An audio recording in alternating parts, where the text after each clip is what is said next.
Hello, my name is Harry Baker. I am a poet and a mathematician, and this is a love poem about prime numbers called 59 to celebrate Maths Week England.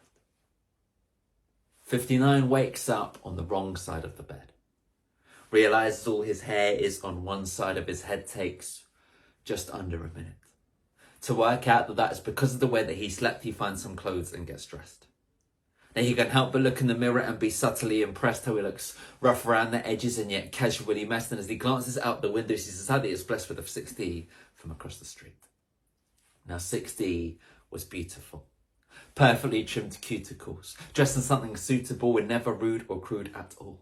Unimprovable, right on time as usual, warmer on cue than a snooker ball, but liked to play it super cool. And 59 wanted to tell her that he knew her favourite flower. He thought of it every second, every minute, every hour, but he knew it would not work.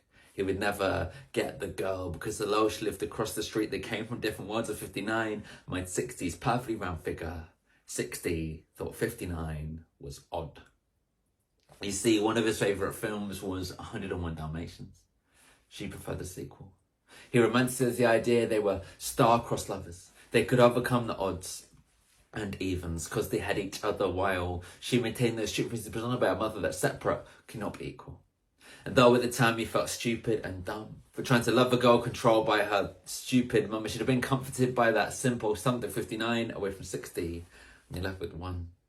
And sure enough, after 2 months of moping around, 61 days later, 61 was who he found.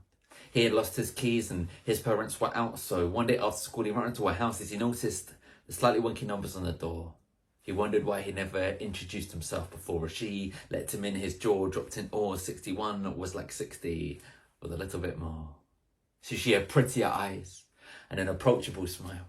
Like him, rough around the edges, casual style. And like him, everything was disorganized piles. And like him, Mum didn't mind if friends stayed a while because she was like him. And he liked her. He reckoned she might like him and she knew he was like her, and it was different this time. I mean, this girl was wicked, so he plucked up the coverage and asked for her digit. She said, I'm 61. He grinned, said, I'm 59, and today I've had a really nice time, so tomorrow, if you wanted, you could come over to mine. She said, sure. She loved talking to someone just as quirky. So she agreed to this unofficial first date. In the end, it was only really 1 minute early, but that didn't matter because she arrived 1 minute late, and from that moment on, there was non-stop chatter. They loved the X Factor, how they had 2 factors, how that did not matter.